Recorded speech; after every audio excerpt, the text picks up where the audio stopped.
I want to thank you for being with us. Bombshell tonight, live, North Carolina.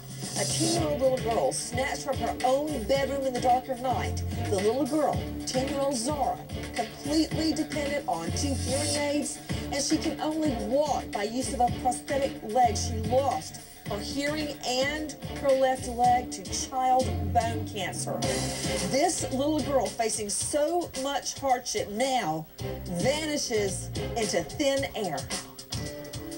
We are running out of time. She's 10 years old. The longer this thing goes, The girl is hearing impaired and also has a prosthetic leg. the likelihood this outcome will not be positive. Zahra Baker. Missing Zahra Baker. Zahra Baker's Was last seen sleeping in her bedroom. her bed. anything could possibly look this time. Reports that police search warrants revealed Small fire at the home. Surveillance video. dogs alerted to the presence of human remains Presence of human remains on both cars both cars. at the home. Stepmother Elise Baker, was arrested on several charges unrelated to the disappearance. inconsistencies in her statement. She has not been truthful with us. Police are not ruling her out as a person of interest. Do you think your wife could have had something to do with Zahra's disappearance?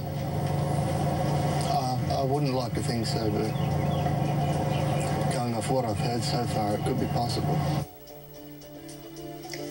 You are hearing some of that off of GMA today. Take a look at this little girl, 10-year-old Zahra. In her short life, she has faced more than most of us will ever battle in a whole lifetime, fighting child bone cancer, losing her hearing in both ears, losing her left leg, had to be amputated from the knee down, made her way around with hearing aids and a prosthetic, but she was surviving. And now this little 10-year-old girl, so defenseless, so innocent, vanishes from her own home in the middle of the night. I don't like it. Out to John Miller, Hickory, editor of the Hickory Daily Record. John, what do you know? Well, we know that this community is still trying to find her. I mean, I was walking up and down the block before I went on air here, and the neighbors are concerned. People walking up to me are concerned. You know, they see the lights, they see the cameras. They want action. They want to find out where Zahra is. John. Yes. Tell me something I don't know. I know everybody's concerned. I'm happy people walk up to you and say, hey, I'm concerned. I want to hear the facts. Can you tell me the facts? Well, part of it is that, as you well know, when you're dealing with police, one day the facts are one thing, next day the facts are something else. For instance, day one, we were not told that the police dogs are alerted to the vehicles. Today we found out they were alerted to the vehicles. Search warrant. There were search warrants performed. They weren't told to us as far as the media is concerned. So we just got the search warrant. We are digging to try to find out what investigators know, because right now they are very tight-lipped. They're not used to this kind of a situation, which is unheard of in a lot of small communities. So what people are trying to find is solace, for one, and trying to find some protection for their own children, but they're trying to get to the truth. And I think because of the familial situation with the stepmother, the family, people are really concerned about what's going on.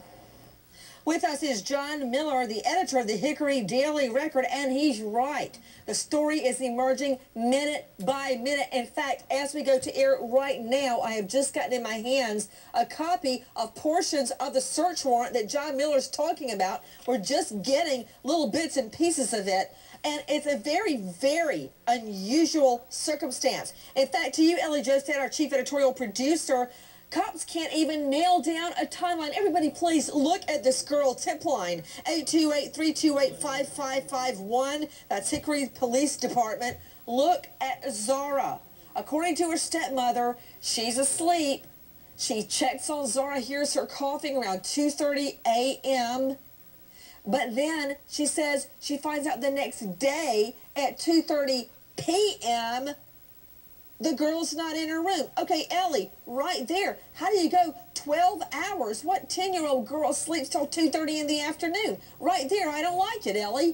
Right, Nancy. And the other disturbing part of this story, too, is that we learned that the father hasn't seen Zahra since Thursday night.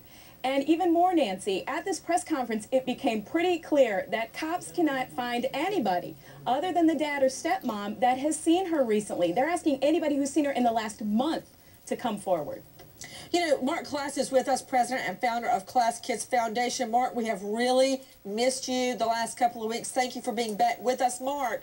Listen, you know this story like the back of your own hand. You lived it when Polly went missing. Now, when we say, let me see Mark Class, I can't see him.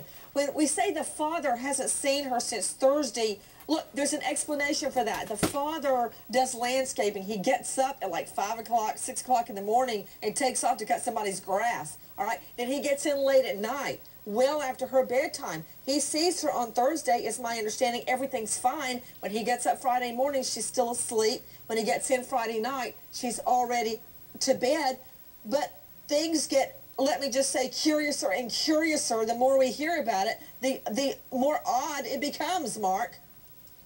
Well, I think what the father really needs to do is go in and get a polygraph by law enforcement to clear up his involvement in this. I think his story sounds credible. The stepmother, on the other hand, nothing really makes sense. And I want to be very clear here, Nancy. Children, middle-class children are not kidnapped for ransom in the United States in the 21st century. That just doesn't happen.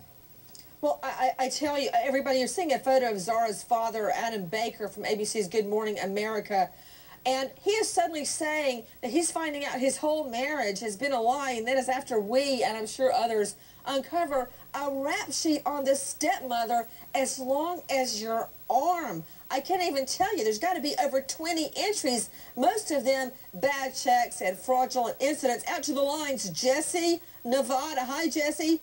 Hi, Nancy. It sounds to me like they better make this mother have a polygraph. And it sounds like she got rid of this poor child because she didn't want to take care of her anymore.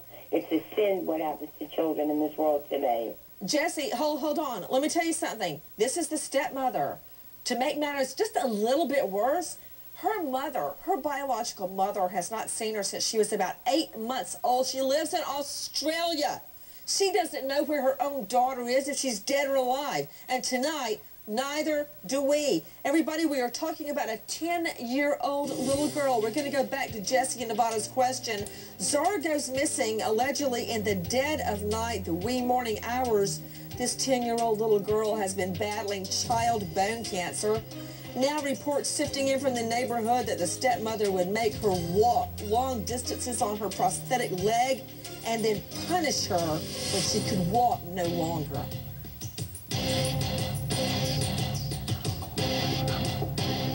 The hearing aids not being with her is a pretty good indication that she did not run away. Police say there was a small fire at the home the morning Zahra went missing. We are running out of time, folks.